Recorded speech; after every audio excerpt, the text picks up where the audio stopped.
This is the second part of my interview with my friend and my teacher, Master Alex Hing, and we covered a lot of good stuff in the first interview, and we're going to continue on with many topics, um, and I guess the first one would be what we were just talking about before, which is what's been keeping you busy these days. Well, same thing. Tangentially involved with the union. It's just kind of a slow there, although my union is doing great. But what I'm involved in now is being involved. There's a group of us that live in this condo, and we ran for the condo board, and we actually received the most votes from the residents here. But the sponsor, the real estate guy that ran this thing, he has a huge vote. He has like 27.2% of the vote, and the rest of us have less than half a percent. So even though we won, if you count the people, huge, he was able to install his people in, and then it's been a disaster ever since. Oh It's boy. really, this building is falling apart. They're trying to raise our common charges, and there's all this corruption and stuff. So uh, a couple weeks ago, they fired our facilities manager, who was really, really, really good. You'd never find a gem like that anywhere. He would take it upon himself to fix things. Uh, they drove him to quit because they kept on harassing him. And then after he set a date to quit, they put out this racist attack upon him, saying that he did 9.5 years in a Florida penitentiary, and what are you doing hiring somebody like that? And it got everybody upset. So we're organizing, trying to take back power. We're asking for them to resign and calling for a new election. So Wow. keeps me busy. Keeps me busy. Plus, I do Tai Chi. Um, you Yeah. know, Well, uh, I, those I don't do those. just Tai Chi. I have a what I call a morning sacrament. Okay. Do you want to hear about that? It Yes, might I be do. interesting. Okay. When I wake up, it takes about an hour or around there. I do 7 prayers, uh, and I do some stretches, and I do like sun salutations. So I start out with the Lord's Prayer. I change it to the Ladies' Prayer. I do the Lotus Sutra, Nam Myoho Renge Kyo, 3 ohms. I do 10 pranic breathings, uh, 3 ohms. I do the peyote chant. um, try to reach every culture. I do back stretches, sun salutations, and uh, push-ups, sit-ups, and then I do 2 rounds of the long form, the sword form, and the fan form. So that's how I begin every day. That's awesome. So just for whoever maybe have a chance to see this later. How old are you, Alex? 75. I just turned 75. Yeah, I'm getting old. Well, so there we have it. So there we have it. So would you say that uh, that Tai Chi is the core of of you retaining your vitality and mental alertness to this point in your life? That's the number one. I mean, there's also genes, genetics, right? But I think it's mainly Tai Chi. And I have a theory on that too. Do you want to hear it? Wait, I want to hear all of it. I want to hear everything. Okay. So my theory about Tai Chi and longevity, again, it goes back to science. So um, our DNA is energy, right? It's a chemical, it's a molecule um, that it exists in a double helix. And that double helix is inside a chromosome, which is a fractal of a human being. Did we discuss fractals last time? Yeah, and this is great because this was actually one of the topics that I was going to bring up. So this is very good that you're doing. Okay. So our genetic information, who we are, the information on who we are in a basic way, biological way, is structured inside a double helix, which is packed inside a chromosome. And the chromosome resembles a little tiny human being. It's like two worms stuck together, but it's actually two arms and two legs, two arms extended to the heaven, two legs attached to the earth. And that exists in every cell in our body. So according to like the idea of fractals, if it exists in the small, then it'll self-replicate in the large. So we are just the larger self-similar of our DNA. And so if we do these spiral movements, if we move in a double helix, which is what Tai Chi is, we're making a double helix. Yeah. And then we are connecting our motion with the motion of heaven and earth, because the earth is rotating on its axis, orbiting around the sun. The sun is swirling in the galaxy. And then, so that's the large picture. And the small picture is the same kind of spiral motions are occurring inside our body. Our heart just doesn't beat like this, it twists, right? It squeezes the blood spins through the arteries, spins. So what I'm saying is that if we do Tai Chi, we are exercising the natural motion of the universe, of life. And we are plugging into that and harmonizing with that. And when we do that, at the end of each chromosome are what they call telomeres. They're like little filaments. And it's been shown that the longer the telomeres are, the younger a person appears to be. And then as we age, the telomeres get shorter. They break up, and get shorter. And the shorter the telomeres are, the older someone appears to be. So I'm saying that when we do the Tai Chi, we are exercising our chromosomes and we are exercising the telomeres. And so when we exercise the telomeres, they're flexible, they're not so brittle, they stay long. This is just my theory, right? and so that's what I think happens. And so I don't know if you can't see it here, but this is my natural hair, right? So up close you can see a few white hairs, so I don't dye my This is also my natural hair too, just letting you know. okay. But it stays black, and I think it's because my hair is a self-simulation of a telomere.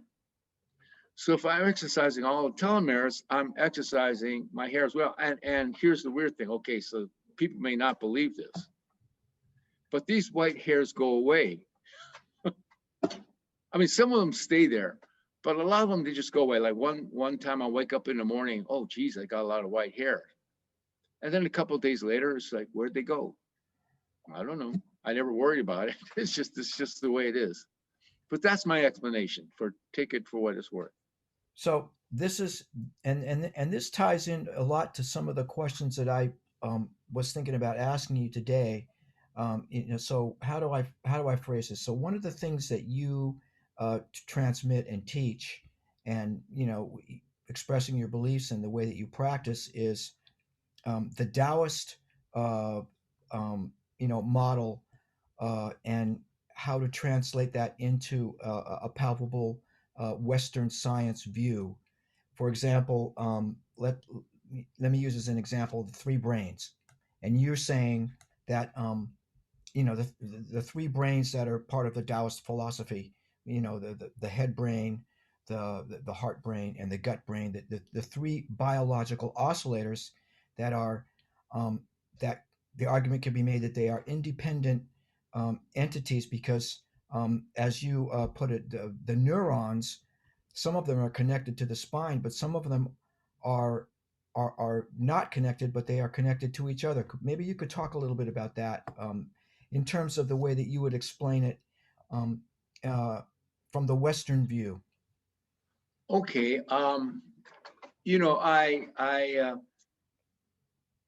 Everything I teach, I learn from doing the form and the information that I get by doing the form.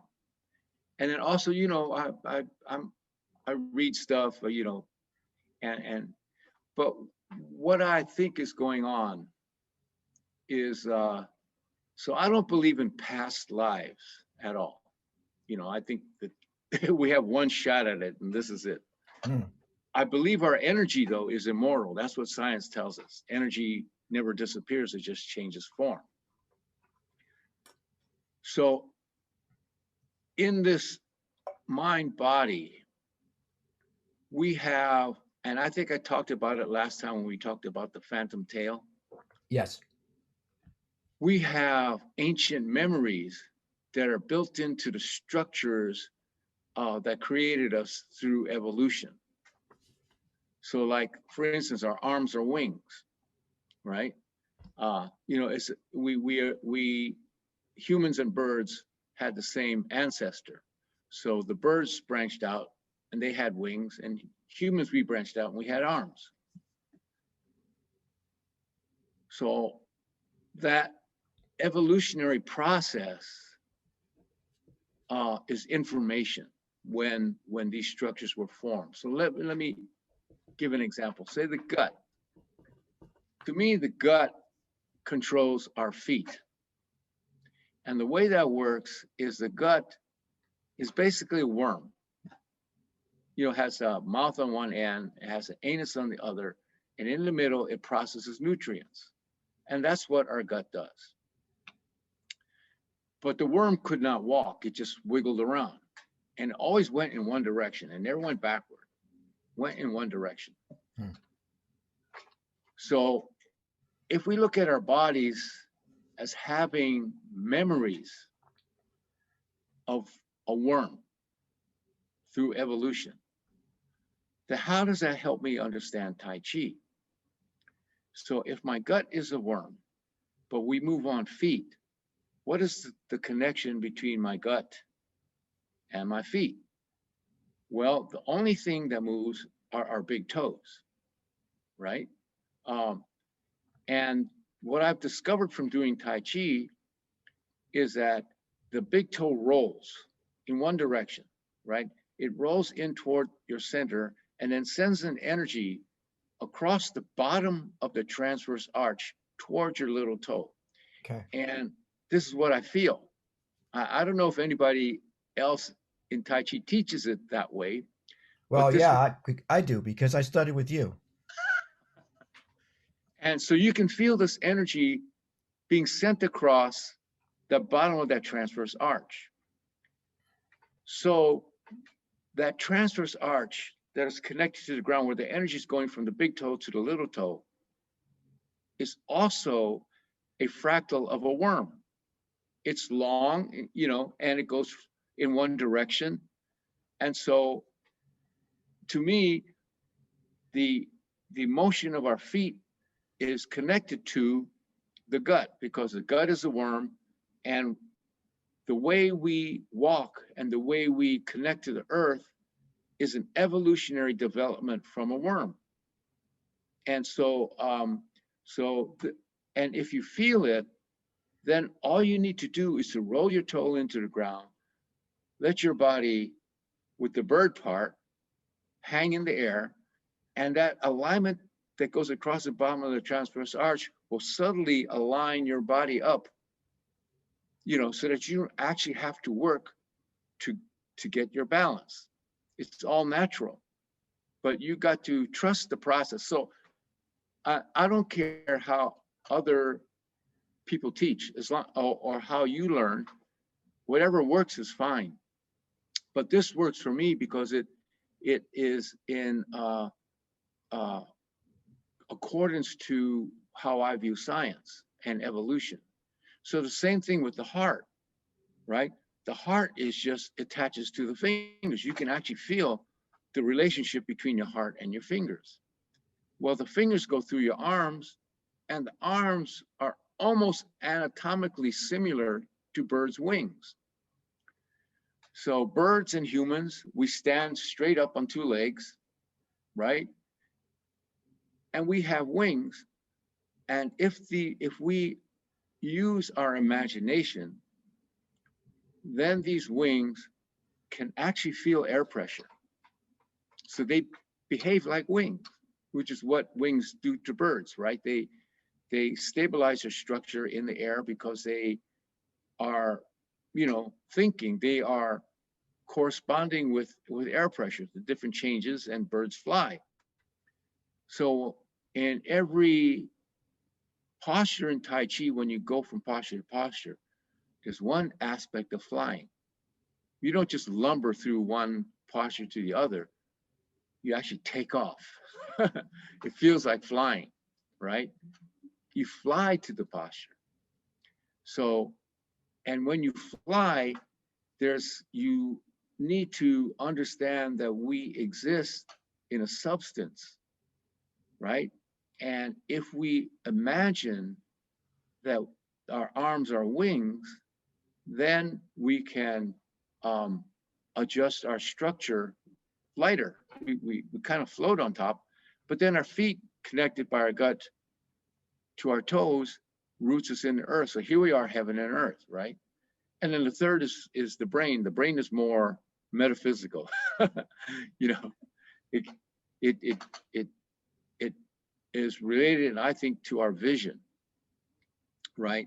That when we open up our peripheral vision, then what happens? We are receiving more energy into our body so that we can process that information. But if we are walking around with a narrow vision, we don't see all these things, that's less information for us to have. But if we open up our peripheral vision, and if we use our ears, to receive that information, then we can paint a much richer picture. So what I'm saying is that with all that information, then we have a better chance of survival, because now we can interpret things differently than other people, and then we can act on those ideas. So that's I don't know if that helps. Well, that was actually one of the things I was going to ask you today was, um, one of the things that you say when I hear you use often, in your methods when you teach, is turn the mind off. So I assume when you say turn the mind off, you're talking about this mind, the mind here where the eyes and the ears are, and you talk about see behind you with your ears. I see, and I'm talking to you with my mouth, which is linked to this part of my brain also. But it seems to me that you're and tell me if I'm perceiving this wrong, is that when you say turn your mind off, you're saying to stop thinking and start feeling. That's exactly right, because the brain understands things linearly, a beginning and another straight line, right? I mean, that's how humans think. Nature doesn't operate that way. No straight lines in nature. So in order to do the actions naturally, we have to stop thinking. And so we turn off the brain part of the mind. We turn that off. And when we turn that off, then it amplifies the heart and the gut, because they're always feeling. But if you turn one off, then that allows the other two organs to feel more.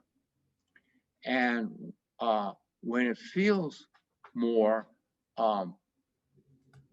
it lines up your energy inside your body. It lines up your structures so that the energy flows freely. And that energy flows when you turn back on the mind, when you turn back on the brain, when you start to see things in a bigger picture. It's starting from it replicates the Big Bang, right? Or what they call in Taoism, from the Wu Chi comes the Tai Chi, then comes a myriad of things. Same thing like the Big Bang. There was nothing, and then everything. So that's what we want to do. We want to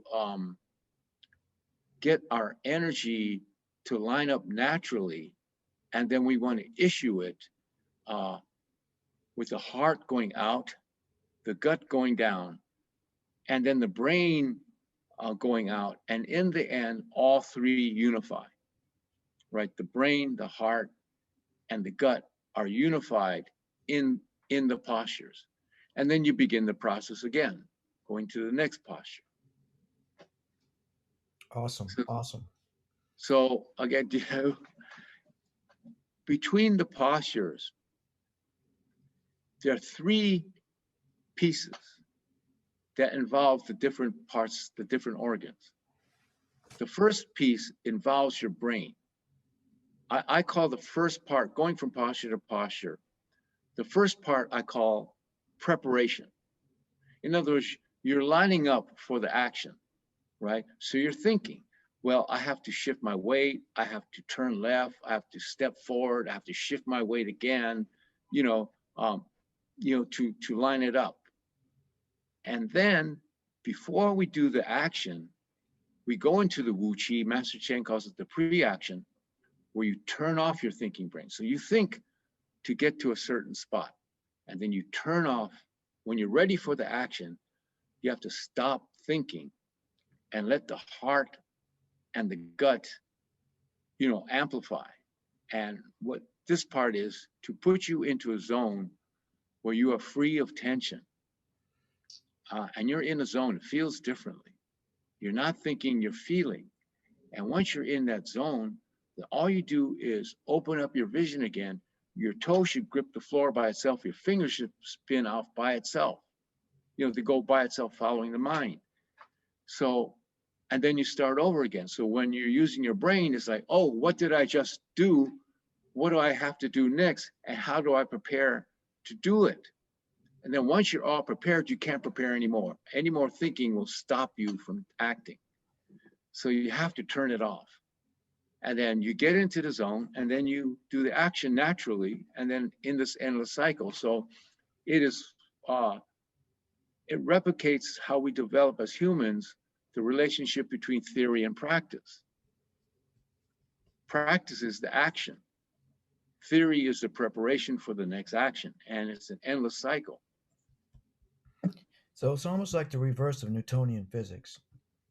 I guess. Yeah. Because you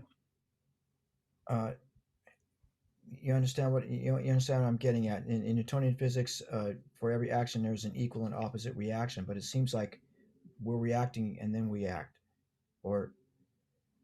Well, I don't relate it so much to Newtonian physics. I think Newtonian physics are useful for us being in a situation. But no, I actually agree. We do the action first, and then we think about it and prepare for the next one. So that is Newtonian physics, but it's also philosophical. It is the antithesis of this duality. I think, therefore I am. No.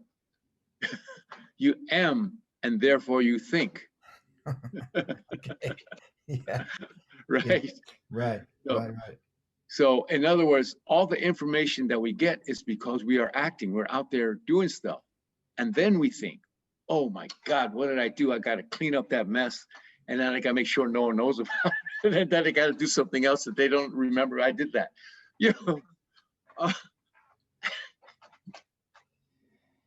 Okay, so how about this one, Sifu? And this is from one of I'm just taking this is my one phrase, and you give me a short answer if you can. All right. Okay. This is this part of the interview. So this one is: a punch is a handshake. It's the exact same gesture, right? Usually when you shake somebody's hand, you usually are on one leg, you usually have one forward. Your hand reaches out, right?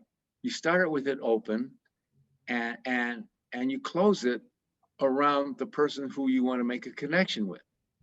And when you close it, you're exchanging information. You're trying to figure out this person you're shaking hands with, right? Same thing, he's trying to figure you out, right? So when you shake hands, you are neutralizing the energy and making adjustments. But it's the same thing. You reach forward and you close it. And that's the exact same thing as the punch. Your punch goes out with an open hand, and then you close it. I mean, some people started with close and ankle, but really you should start with it open and then close it. And you close it, not too much, not too little. You don't want it to bounce back, and you don't want to penetrate. You just want to get there and get the information from the other person, as well as giving them information. You're sending your energy out, you're receiving energy in, you're letting their energy go through your body and not doing you any damage. And hopefully your energy will go in guided by your mind, and you can send them flying. But it's the exact same gesture, and it has the exact same purpose, which is to resolve conflict. You're shaking hands. Usually you do that at the end of a deal, right? Like when you buy a house, you sign a contract, you shake a hand, right? It is a resolution. And that's all a fight is to a fight. All a fight is conflict resolution. And I would much rather resolve it with a handshake, but if need be, we might have to punch. Exactly. Exactly. So, in terms of punching, we're talking about the martial aspect now of Tai Chi. Um, and so, let me just put out a couple of phrases for you, and you can talk about them. Tai Chi, Tai Chi, Tai Chi Chuan. Also, hard and soft, internal, external styles. Maybe you could speak a little bit about the difference in the approach of those styles, or the definitions, or all of that, all of the above. Tai Chi is a mind body exercise primarily built on improving your health. Tai Chi Chuan is a martial art. Chuan signifies fist, and fist means that it's a martial art. So when you learn Tai Chi Chuan, you learn it, well, people take it for many reasons, but I learned it to defend myself better. I've taken hard styles and all this. And Tai Chi Chuan is legendary, and then it's also legendary for older people. So at some point, hard style, and I took many years of Okinawan karate. I was boxing in college too. It emphasizes muscles. It emphasizes external, what we call external power. That when you do something, the body comes first, and maybe the mind, maybe it's not even considered. Maybe strategy. The mind is linear. He's going to go this way, I'm going to go that way, and it's linear. That's how the mind works in a lot of these martial arts. Right. But the main thing is that they want to have power, generate strength and muscle power. So we call that external because, okay, here's why it's called external. The real deal. It's external to China. It came to China from India, right? The Bodhidharma brought Shaolin, right, to China. And the martial arts, and even Tai Chi Chuan, the martial arts postures are all based on Shaolin postures, right? The stances you can see. But external in a sense that that these arts don't really concern themselves with our internal state, our mind, our emotions and our energy. It's all just concerned about doing as much damage as you can. Now, the opposite of that is Tai Chi is soft. It's more like a female energy, right? And it's soft so that we don't need to put muscle in, tense our muscles to have a devastating punch, because we are not concerned with that so much as with our energy. How is the best way to deliver energy and receiving energy? So the best way is to not tense, because when you tense your body, you're actually blocking receiving that energy, and you're also preventing your energy from flowing. You got to put extra effort into moving your hand forward if you have a tense bicep, because biceps bring your hands back, right? And it's your triceps that bring it forward. But if you want to have big muscles, you tense your arm, then this becomes like driving with the handbrake on. Whereas in Tai Chi, you send your, see, my hand went out there myself. I was going to say, you think, how did that get there? Well, that's actually another subject that I'm going to try to get to today. Right. But that's I'll ask you that later. Yeah. But that's how it works, is that it's very soft, and we don't, it's female in the sense that we don't penetrate. What we're doing is we're receiving the energy, we're receiving the information from our opponent, and we're allowing it to enter into our body and pass through our body by maintaining it soft, by not being tense so that it gets trapped and does damage, but we let it run to the ground. So it's like you said, it's exactly like a handshake. I'm reaching out there, I'm making energy, and if it impacts, well, my body will naturally tense enough to meet that resistance. The body will automatically, meet that resistance. So when we talk about internal Tai Chi Chuan, fighting itself then becomes something different, right? It's more like like I say, all fighting to me is resolving conflict. And you can never resolve conflict until you reach an understanding with your opponent, right? And sometimes you might have to knock them out before they understand. Hey, that's all self-defense, though. So could it also be perceived as, and this is part of my understanding is in Tai Chi, if you push, I pull. If you pull, I push. So I'm not trying to meet the force with force. I'm trying to just meet it with just enough pressure to resolve it away from my center. Exactly. Yeah. That's all it is that um, we are perceiving energy. And one thing that I was thinking about just dawned on me this morning, because here we are in this COVID. I miss getting punched. I miss getting kicked. You Well, don't understand. that was one of the reasons that I went back started working with Max because I just want to even though there was a risk factor involved, it was so exhilarating. I can hit pads, but it's not the same as being out there and getting No, slammed. I'm no, sorry. it's not. So I was thinking, so I'm at home and I'm doing the form. So the form is not push hands. I'm not actually touching anybody. But then I realized that if I am sensitive enough to feel air pressure, then when I do push hands, I want to have that same sensitivity to my opponent.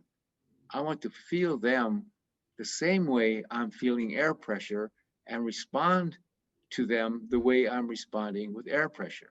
And Yeah. again, this is the way I do push hands and the way I teach push hands. A lot of people teach push hands like if they do this, then you become a vector and then you move here. And, and it's all very mechanical. So when I teach push hands, um, there are physical things that I've discovered just by doing push hands and thinking differently. But there's also using your imagination, and that's what I teach. How do you use your imagination? So, like if somebody pushes, right? Everyone pushes their hands. This is the posture. Hands go here. So what I'm saying is, if I feel that push and I can neutralize it, that's not a very strong push, because the body is finite, but your mind is infinite. So when you push, I like to tell my students, imagine that you're Plastic Man. You remember that comic book, Plastic Man? Yeah. Imagine that you're Plastic Man and your fingers and your arms can go all the way to the wall when you're throwing somebody. Imagine that. Of course, your fingers and your arms can only go so far. But if you imagine that you're Plastic Man and you want to touch the wall, your body's finite, but your mind is infinite. You're using your imagination to touch the wall. That push becomes a lot more powerful. So that's the way I teach. I'm not, somebody pushes you this way, you go that way. That's just experience. You're going to learn that just by getting pushed.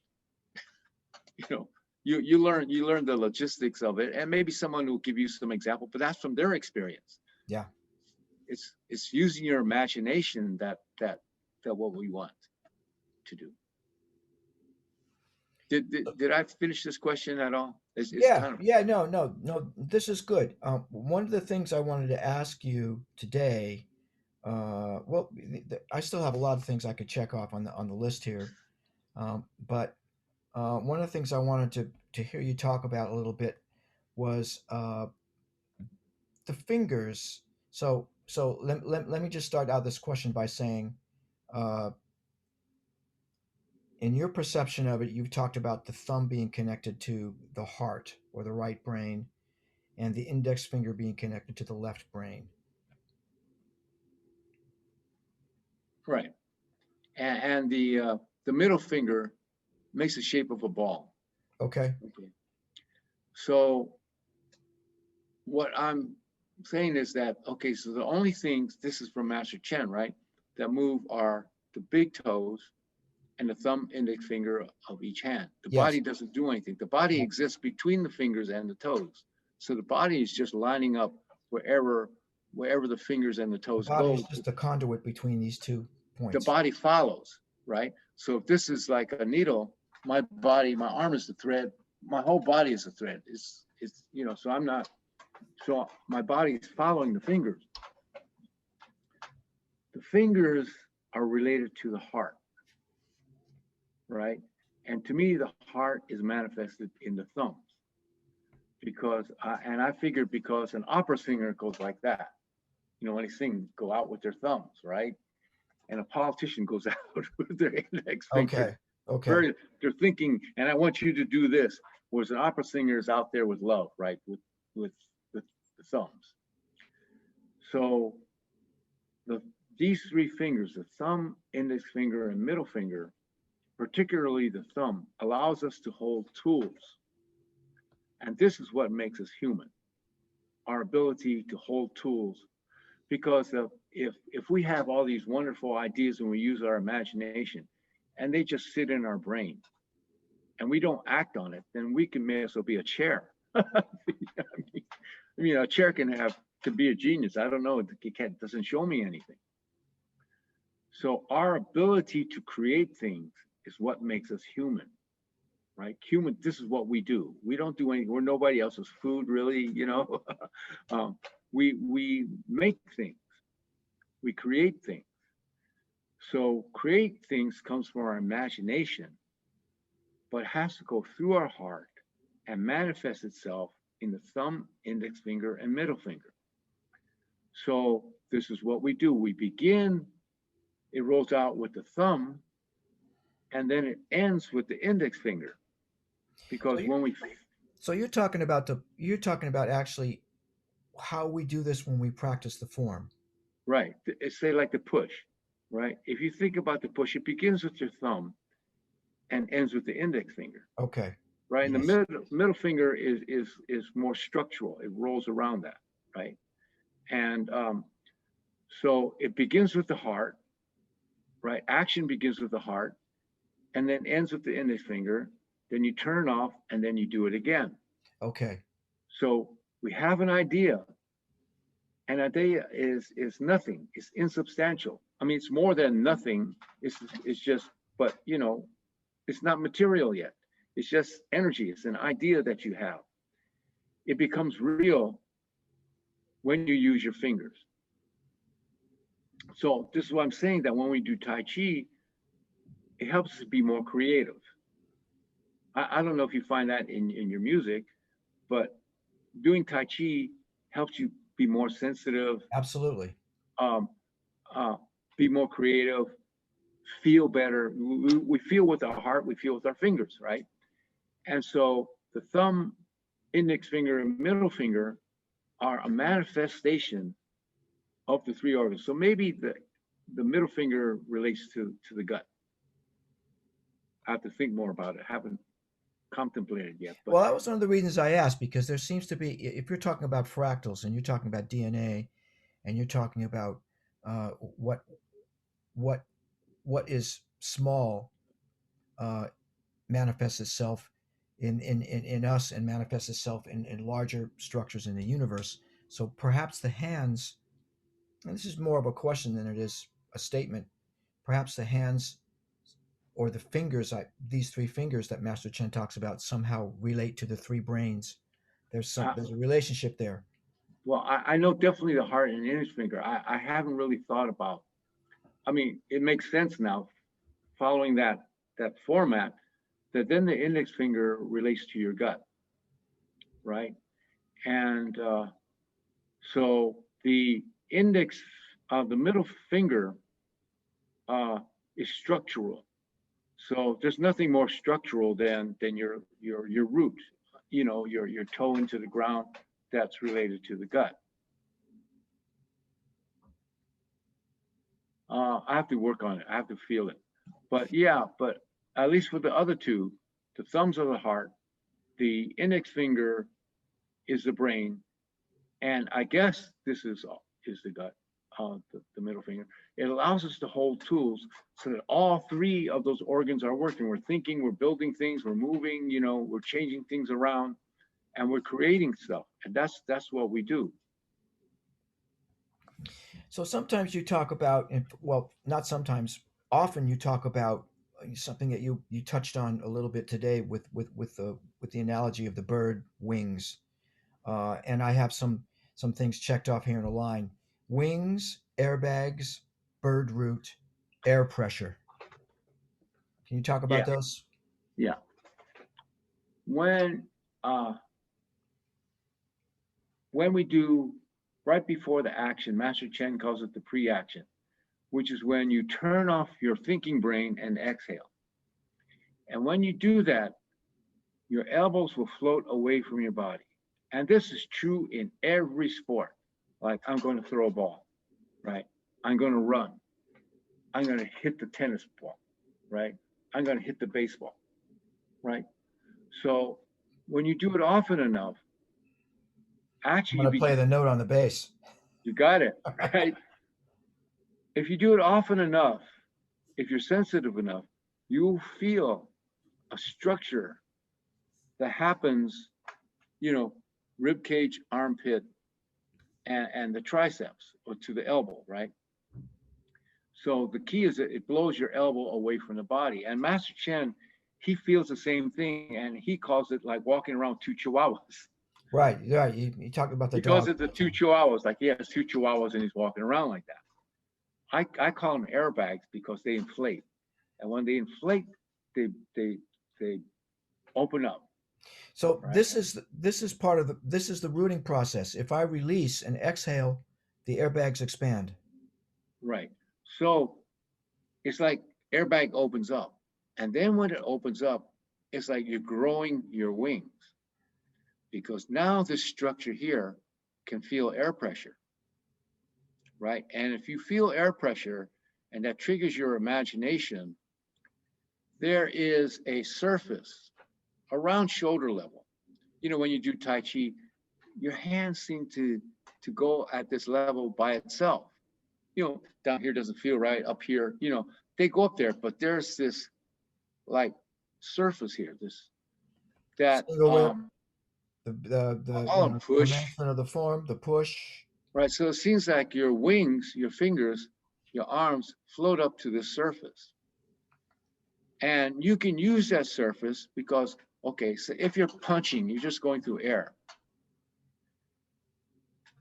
It it's not as good as it's sliding along the surface, right? If you have the surface there and you're just sliding your arm along it, it provides support for you, and it makes it easier to go.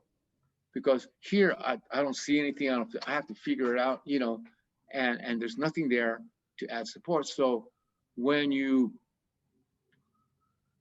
exhale, I call it you grow your wings so that you're able to feel at least air pressure. Okay, there's more stuff out there, but for our purposes, it's air pressure because that's the one that people are familiar with. If you understand air pressure, uh, Newtonian physics again says that pressure on both sides of a barrier will naturally equalize. So our body is a barrier, and outside of our barrier is usually air pressure, 14.7 pounds per square inch at sea level. Right. And so our body will naturally meet that, which means that we have to take off pressure because most people have high blood pressure because they're walking around not feeling air pressure. If you're not feeling it, then you probably have too much inside your body. But if you feel it, you become natural, then the pressure inside your barrier is naturally equalizing to the pressure outside. Now, when something comes, see that pressure, my body automatically, naturally, by itself, met that tension. I Yeah. don't need to put anything else into it. I just need to be determined to hold it there. I don't want to bounce back. I don't want to push forward. I Yeah. just want to hold it there. So that's what we do. So the rooting, there are two roots that we have. One is when we roll our toe into the ground and grip the floor with our toes. And the other thing is that we root in the air with our wings. Okay. Because when a bird is flying, you can't tell me that that bird that is flying is not rooted. It's rooted in the air, right? Right? If it's not rooted in the air, boom, it drops, right? And so like fish, if you go to an aquarium, each species has their own level Yeah. inside the aquariums. So, sharks are all over the place, but they got bottom feeders, they got that are flatter because of pressure, and so we have different levels that are naturally our bodies will naturally incline to. So this is one level, and it's also related evolutionarily because when we walked on all fours, this is where our forelegs were, Yeah. right? So there's two evolutionary aspects here. One is the wings, the other is when we walked on all fours. So if you just rest your arms on this imaginary surface, right, you can hold them there all day, right? They just float there. I can walk around like this. I don't need to drop them.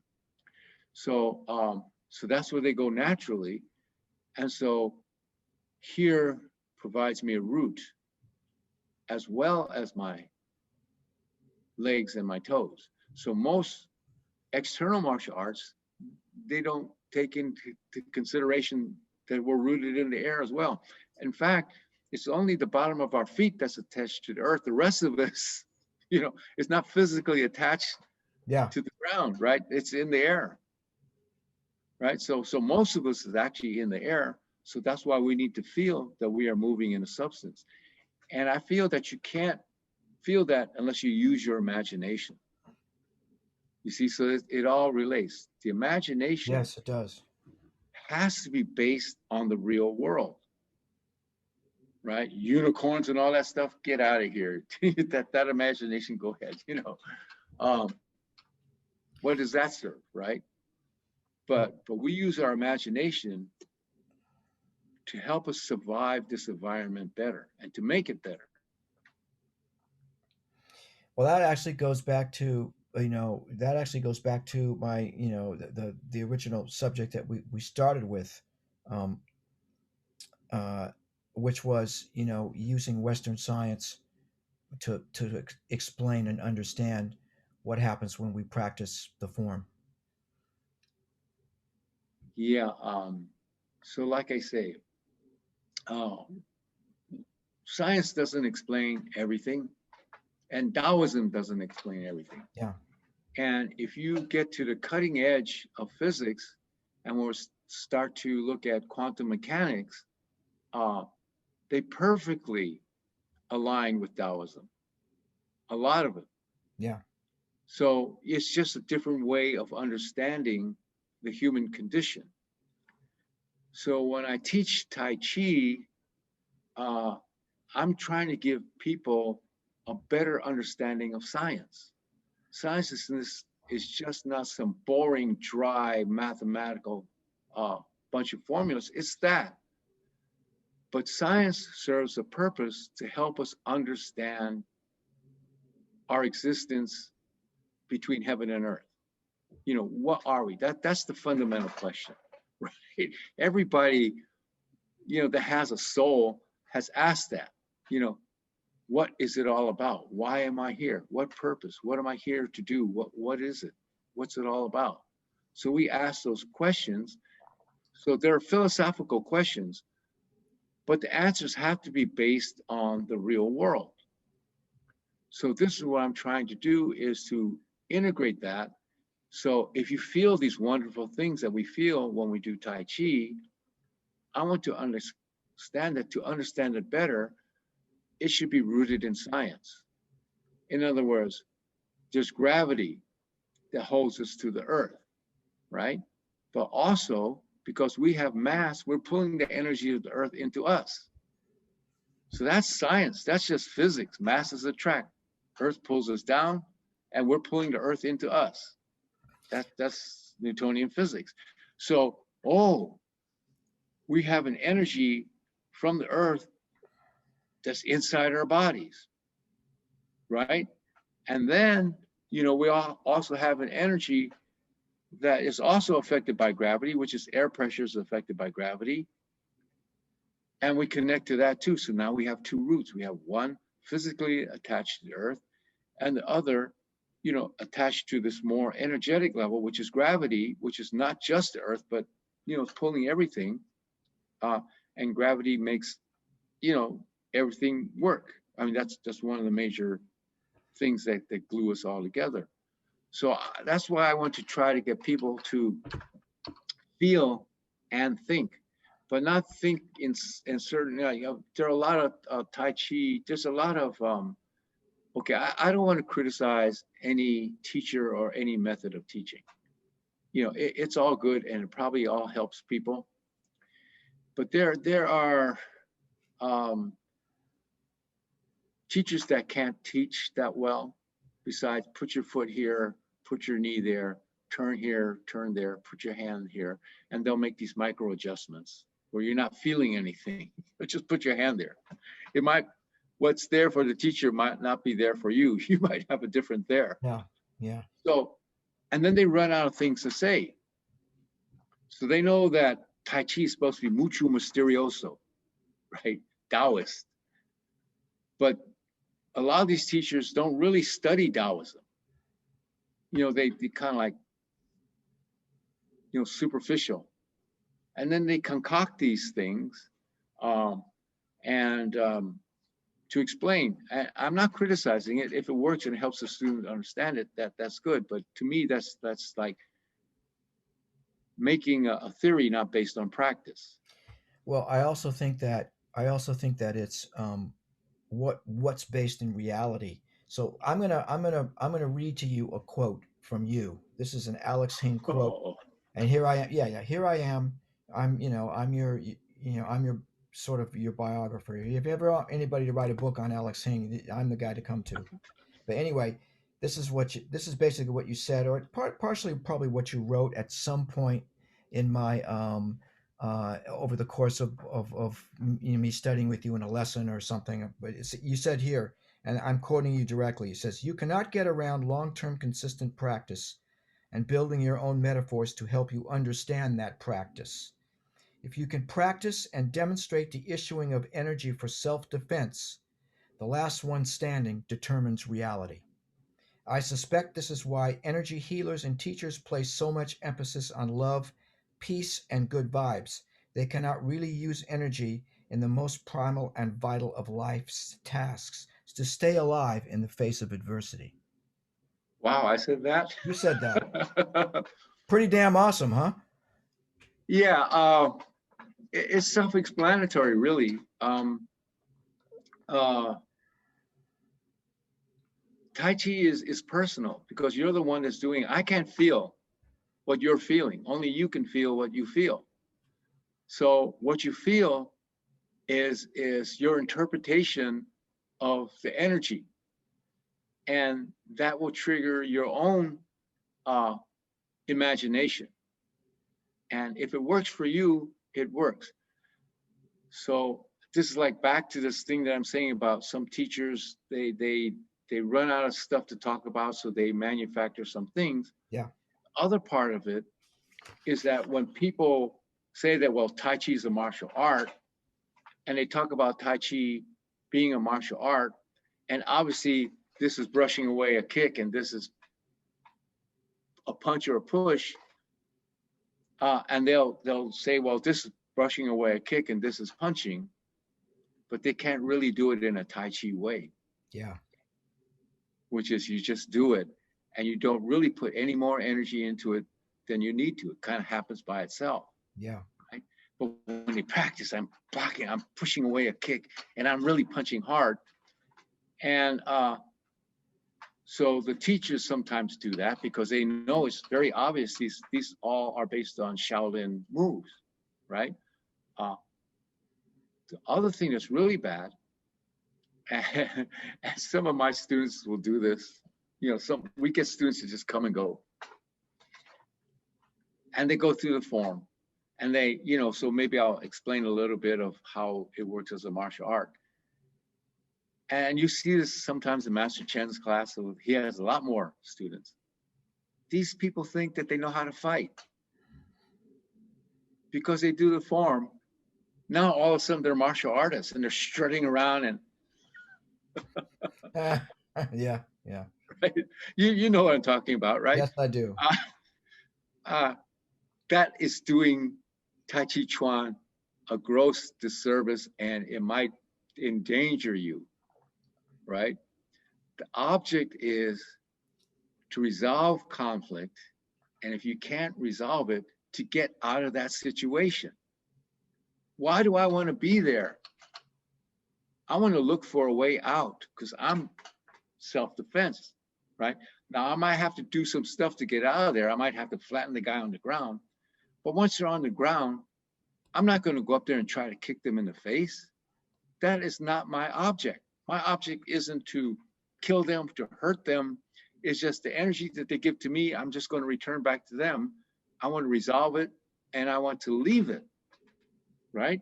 Because who knows, you might want to wind up trying to kick somebody. He grabs your leg and you find out that he's into this Brazilian jiu-jitsu and you did a Yeah. stupid Not thing. only that, but we have to factor in also the fact that he might have a knife in his sock or a gun in his, Yeah.